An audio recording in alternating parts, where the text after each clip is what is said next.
Bring you some of those facts, some of those anecdotes, some of those stories we've been tracking that are blowing our minds. This one, pretty cool because it forces us to think way outside of the box. Not just outside of this box, but outside of our solar system. Currently tracking a comet. That alone is not all that impressive. They do that fairly often.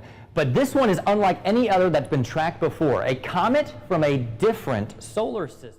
The comet was first detected on August 30th by scientists at the Margot Observatory in Crimea. Although the official confirmation is that the comet is interstellar has not yet been made. It's got astronomers over the moon with happiness because it would only be the second object to be detected as such. The first was observed and confirmed back in October of 2017.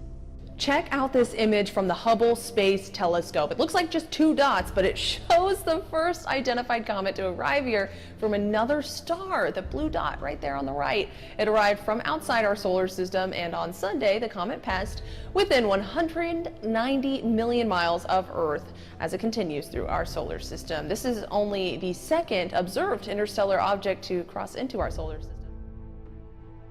And when the data started coming in and the orbit was plotted, it was quickly realized that this comet is on an interstellar trajectory. So it's not bound to our solar system like the comets that we're used to observing. But going interstellar. So just weeks after the discovery of the second ever comet from outside our solar system, astronomers have now detected gas being emitted from its surface. This is the first hint of what an interstellar traveler is actually made of. Really, really interesting. Wow. So this is only the second time that we've detected an object that has come from outside our solar system, which makes it obviously really important from a research perspective and understanding how similar or different our system is to other galaxies out there. We want to believe that we're completely unique. Scientists hope to use this information to plan future missions to far-out planets within our own solar system, but also it's going to give us an idea of what to expect when we ultimately do go interstellar ourselves. Which we will do. It's going to happen. We are going to do it. Since we can just bend time, we'll do it. I mean, there you can get a sense of an asteroid. It's crazy, but it's ultimately we want to know that we're an anomaly in the universe, but maybe we are not. Maybe life is not an anomaly in the universe. Maybe we shall discover it. But obviously you can understand why this has made the scientific fraternity so excited. It's a big discovery. Absolutely big discovery. Well, how's this one?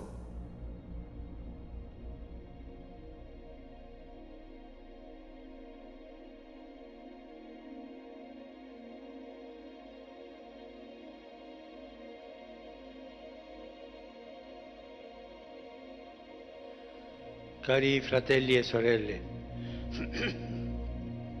nei giorni scorsi il segretario generale delle Nazioni Unite ha lanciato un appello per un cessate il fuoco globale e immediato in tutti gli angoli del mondo, richiamando l'attuale emergenza per il Covid-19 che non conosce frontiere.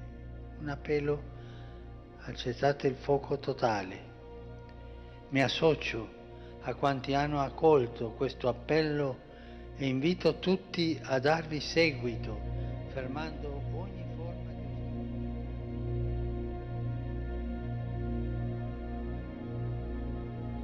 di l'impegno congiunto contro la pandemia possa portare tutti a riconoscere il nostro bisogno di rafforzare i legami fraterni come membri di un'unica famiglia.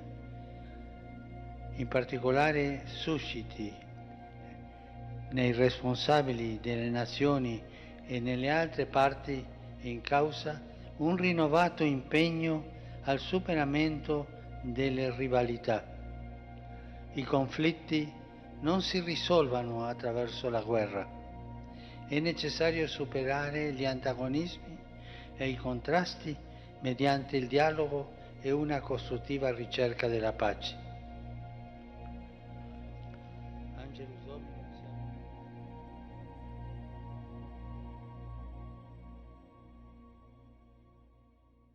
Universe, you probably think colorful galaxies and star clusters. And those images that come to mind are likely from NASA's Hubble Space Telescope, which provides us with an incredible window to the universe. And today marks 30 years in space for the Hubble. This afternoon, New Hampshire's McAuliffe Shepard Discovery Center will reveal a never-before-seen photo from the Hubble Space Telescope. The Concord facility was chosen from an international competition to receive the new picture. Since 1990, the Hubble Space Telescope has made nearly 1.5 million observations, 4 billion orbits around the Earth, and discoveries that have opened our eyes to the universe. But also the process of discovery to get to that number also helped us reveal the fact that as the universe expands, it's actually accelerating, and that led us to the existence of dark energy. You mentioned black holes and being able to see black holes essentially at the center of every large galaxy. And then for me, I think one of the really sort of important observations that Hubble's been making is the chemical composition of the atmospheres of planets around other stars. And has surprised scientists by showing us that the universe is expanding faster and faster as time goes on. It's a fun puzzle, a totally unexpected one that was not part of the original plan when we launched Hubble. That's probably the most significant thing, single discovery we've made. And as I said, it was in conjunction with other telescopes because it was such a surprising and non-intuitive discovery that everybody had to get in on it. To celebrate its 30th birthday, NASA released a new image showing just how beautiful the universe is. This is basically a stellar nursery. It's an area in the sky of a cloud of dust and gas where this material is coming together and forming other solar systems. March 28th for me gives us this Ghost Head Nebula, named for the two bright areas that look like the eyes of a ghost. In addition to the wonderful science we get out of these things, they're extremely valuable just in terms of the artistic merit of some of these photos. They are so beautiful, and you go anywhere and you see these pictures in books and movies on people's walls, and I think that's one reason that Hubble has touched people so much, is that it gives each and every person something to appreciate, to understand the scale of the universe and the beauty of the universe that's out there. And for that we say, happy 30th birthday, Hubble. It's pretty remarkable to think on that and to understand that. Yeah, and yet when I think about greater responsibility, I think that the most important aspect of that responsibility is the responsibility to walk humbly before your God. It's the loss of humility. It's when you begin to think that you don't stink anymore. It's like that's the danger. Yeah. And I think it's important for us to keep close enough to people around us that our vulnerability is in a way kept before us all the time. Yeah, but I think it's the loss of humility, and as I say that, I'm frightening myself, because the moment you say you've got it, it's gone. Yeah. But even that, the recognition that humility is not native to my nature, it's a gifting of God, I believe. And it comes as a consequence of God knocking us down. And that's the way I look at it, as I think that we need to allow God to knock us down so that we don't have to get to a place where we're so lifted up that somebody else has to do it. Yeah, you talk about the examples that you're using before, people who have fallen into certain things.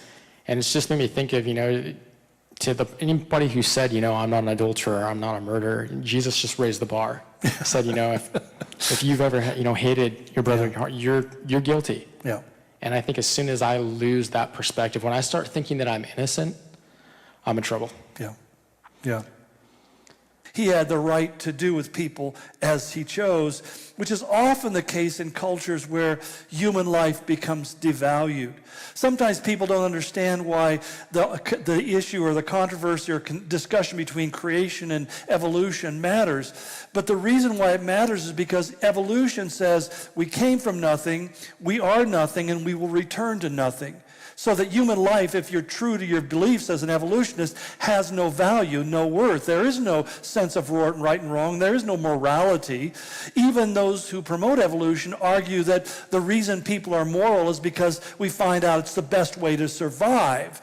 But the simple fact is that people behave in immoral ways even knowing that they're self-destructive. I've never met an alcoholic or a drug addict who didn't know he was destroying himself but he just couldn't stop because of his addictive passions and the fact that he preferred to numb his emotions rather than have to face them.